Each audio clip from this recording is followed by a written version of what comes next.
All right, everyone. Good Monday morning. Hope you are all doing well as we kick off this first full week of 2026.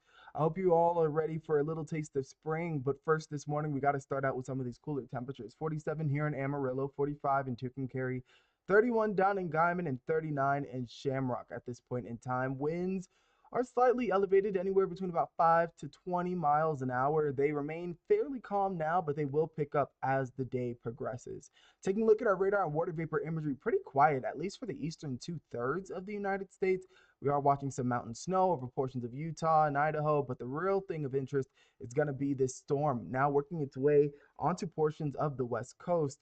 That will yield cool, not only will that bring or coincide with a cold front moving through at the same time, but it'll also possibly bring us some much needed moisture to the area. Now, taking a look at our planner for today, we'll start off on the cooler side, but boy, do temperatures take off, landing in the lower 70s by lunchtime. We are tracking again that elevated to critical fire concern for today.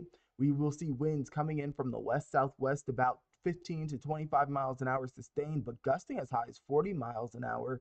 We could have humidity levels as low as 10%, warm conditions. All of these, when you put them together, are some of the perfect conditions that are needed for those critical levels as well. So as a result, we do have red flag warnings draped across much of our eastern New Mexico counties, including Quay, Curry, and Roosevelt counties, draped across portions along the I-40 corridor, ending at the Oklahoma border. So fewer stretched across portions of Deaf Smith, Oldham County, all the way over to portions of Collingsworth as well as Hemphill County, you're going to be in that red flag warning.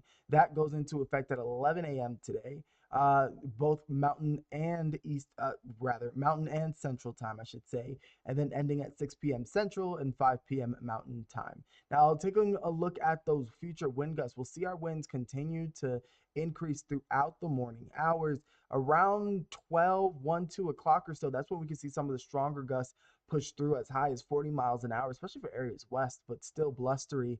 Now, the concern is, especially in the southern panhandle, those have been quite receptive to ignition. So we want to make sure that we are doing our utmost to prevent any accidental ignitions. I don't know what your plans are for today, but you want to make sure that you are avoiding open flames, avoiding anything that can cause an accidental spark, making sure that if you are carrying a trailer that you're not scraping that metal along the ground, that chain, because it could accidentally spark a grass fire that can then bloom into something larger.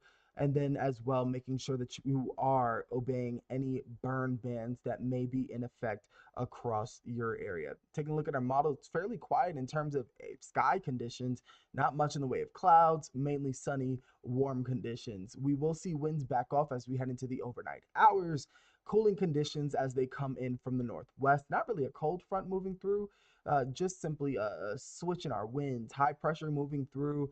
That'll that'll help calm our winds tomorrow, but it'll also bring slightly cooler temperatures as well during the day on Tuesday. Then all eyes after today turn to Thursday as we keep our eyes on the watch for this low pressure system that'll dive into the Pacific, then work its way up through northern New Mexico, and then, northern Mexico, then into New Mexico.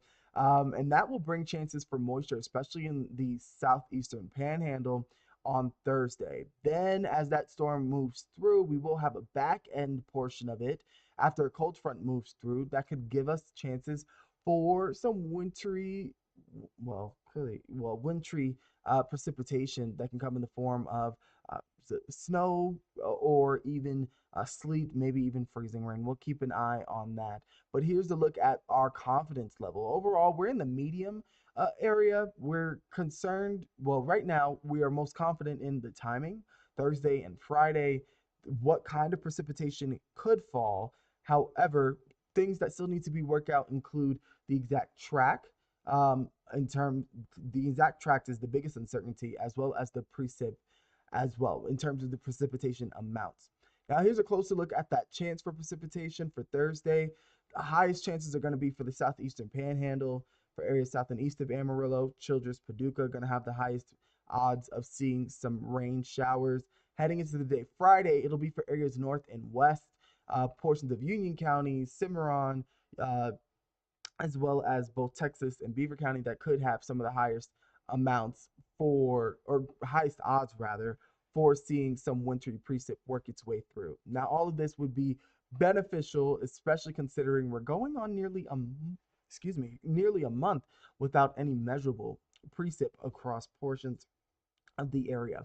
Taking a look at your 7 day tracker, we're well above average today, 15 to nearly 30 degrees in spots. That's going to yield fire weather conditions with those winds gusting as high as 40 miles an hour. Slightly cooler tomorrow, still pleasant during the day on Wednesday, but then Thursday and Friday, we're watching that storm system that could move through the panhandle before drying out by the weekend. I hope you all have a great rest of your day. Stay tuned for updates, and please do your